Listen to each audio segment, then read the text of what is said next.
Could Core be one of those cryptocurrencies that looks deeply undervalued after a brutal decline? Or is the market warning investors that the story simply hasn't delivered enough yet? Core has been under serious pressure, and when a cryptocurrency is trading dramatically below its previous highs, the temptation is obvious. People start asking whether the crash has already gone too far. But here is the uncomfortable question. If Core is genuinely undervalued, why has the market continued to price it so aggressively lower? Core is not just another token. Core is an EVM compatible layer 1 blockchain built around a Bitcoin focused strategy. Its Satoshi Plus consensus combines Bitcoin mining hash power with proof of stake elements, while the ecosystem is designed to make Bitcoin more productive through staking, DeFi, and smart contracts. Core itself has several functions inside the network. It is used for transaction fees, staking, governance, and validator security, and it can also be used in Core's dual staking system to increase Bitcoin staking yield. That gives Core a real utility story. The project is essentially betting on one major idea. If Bitcoin becomes increasingly important as a productive asset rather than simply a store of value, then a blockchain built around Bitcoin DeFi could capture a meaningful part of that activity. And that is exactly why Core remains interesting despite the weakness. If you're enjoying this kind of deep crypto analysis, make sure you like the video, subscribe to the channel, and compulsory leave a comment below. Tell me honestly, do you think Core is undervalued here, or do you think the market is correctly pricing in the risks? Now let's talk about the price action, because this is where the bullish story becomes much harder to defend. Core is trading around the 2 cent area, and the token remains dramatically below its historical high above $6. That sounds incredible at first. A 99% decline makes many investors immediately think, how much lower can it possibly go? But this is one of the biggest traps in crypto. A token falling 90 or 95% does not automatically mean it is cheap. And even after a massive decline, another 50% decline is still mathematically possible. That is why the question is not whether Core has already fallen a lot. The real question is whether the underlying network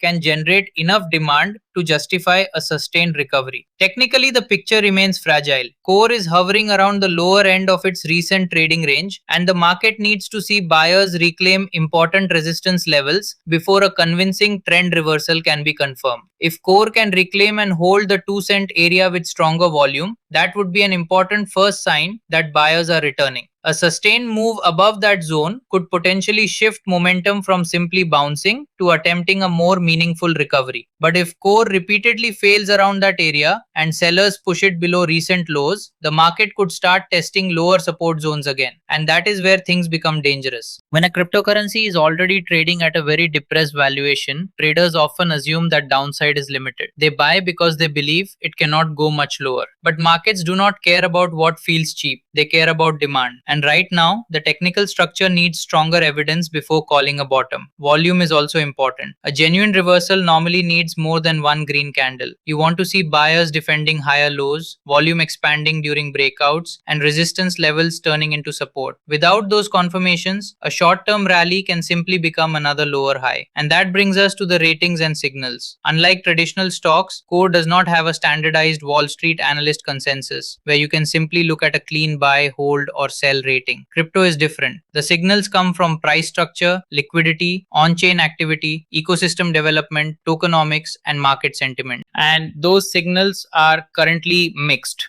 The negative signal is obvious. Price has suffered a massive long-term collapse and the token remains far below its historical peak. That tells us that previous market expectations were dramatically higher than today's valuation. But the positive signal is that the core network continues to develop around Bitcoin DeFi. Core is positioning itself as a Bitcoin-focused layer 1, supporting Bitcoin staking, DeFi, smart contracts, and an EVM-compatible environment. That distinction is extremely important. A blockchain can have users, it can have developers, it can have transactions, it can have a compelling narrative, and the token can still underperform. Why? Because the value created by the network does not automatically translate one for one into token demand. That is the central debate around Core. Is this a heavily discounted asset with a genuine Bitcoin-focused utility narrative? Or is it a value trap where the network continues developing while the token fails to capture enough value? The bullish argument is actually pretty straightforward. Core is positioned around one of the biggest assets in the entire crypto industry, Bitcoin.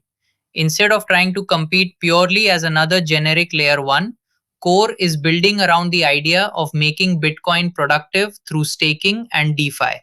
Its Satoshi Plus model uses Bitcoin mining hash power alongside core staking and Bitcoin time locking to participate in validator selection. That gives the project a distinctive Bitcoin aligned security narrative. And then there is dual staking. Core holders can stake alongside Bitcoin to access higher staking yield tiers. If Bitcoin holders increasingly use Core for yield generating applications, that could create additional demand for Core. That is the bull case. Imagine Bitcoin adoption continues expanding, Bitcoin DeFi becomes a major sector, liquidity flows into Bitcoin based applications, and Core manages to capture a meaningful portion of that activity. In that environment, today's Core valuation could eventually look extremely small. But now let's flip the argument. The bear case says the market has already seen plenty of ambitious layer 1 narratives. The problem isn't whether Core has technology. The problem is whether it can achieve durable adoption, liquidity, developer activity, and economic value strong enough to make Core structurally valuable. And there is another major issue: supply. Core has a maximum supply of 2.1 billion tokens, with distribution across different parts of the ecosystem and emissions scheduled over a long period. That matters because future supply entering the market can create selling pressure if demand doesn't grow at the same pace. So even if Core looks cheap based on today's market capitalization, investors cannot simply look at the circulating market cap and ignore the fully diluted picture. This is one reason retail traders get trapped. They see a token down 95 or 99%, they see a low price, they see a huge historical high, and then they calculate how much they could make if the token simply returned to its previous peak. But that ignores the difference between price and valuation. Core returning to its old all-time high would require an enormous increase in market value. A previous price level is not automatically a realistic target simply because it existed in the past. The same mistake happens when traders believe that a token priced at 2 cents is automatically cheaper than a token priced at $2. The token price by itself means almost nothing. Supply, market capitalization, demand, liquidity, and future dilution matter much more. So is Core undervalued? There is a legitimate argument that it could be. The project has a differentiated Bitcoin-centric strategy, an established layer 1, real utility for Core, a fixed maximum supply, and a growing focus on Bitcoin DeFi. But undervalued does not mean guaranteed to recover. A cryptocurrency can be fundamentally interesting and still remain cheap for years. And that is the biggest risk. For the bull case, Core needs to prove that its Bitcoin DeFi strategy can translate into sustained economic activity. A recovery through the 2-cent region followed by higher highs and higher lows would improve the technical picture. If momentum strengthens and volume confirms the move, traders could begin looking toward higher resistance zones. But the stronger bullish scenario requires more than price. Core would need continued growth in Bitcoin staking, DeFi liquidity, developers, applications, users, and actual value flowing through the network. The bear case is much simpler. If Core cannot reclaim important resistance levels, if liquidity remains weak, if Bitcoin DeFi adoption disappoints, or if broader crypto sentiment turns negative again, sellers could continue treating rallies as opportunities to exit. And if the token breaks below major support without a strong recovery, the market could once again search for lower levels. That is where the undervalued narrative becomes dangerous. Because sometimes a falling asset is not falling because the market has made a mistake. Sometimes it is falling because the market is waiting for proof, and Core needs to provide that proof. In the short term, I would treat Core as a high risk, high volatility recovery story rather than a confirmed turnaround. The key question is whether buyers can reclaim important resistance and hold it rather than simply producing temporary relief rallies. In the long term, the thesis is much more interesting. If Bitcoin DeFi becomes one of the major narratives of the next crypto cycle, Core has a logical position in that market. But if Bitcoin holders continue keeping their capital elsewhere, or competing ecosystems capture most of the Bitcoin DeFi activity, Core's advantage could become much less meaningful. So this is where the debate gets really interesting. On one side, you have a token that has been crushed, a network with a distinctive Bitcoin-focused strategy, real utility, and a maximum supply capped at 2.1 billion. On the other side, you have extreme historical underperformance, massive distance from the all-time high, uncertain future demand, competition from other blockchain ecosystems, and the constant risk that a low valuation remains low for a very long time. That makes Core neither an obvious buy nor an obvious failure.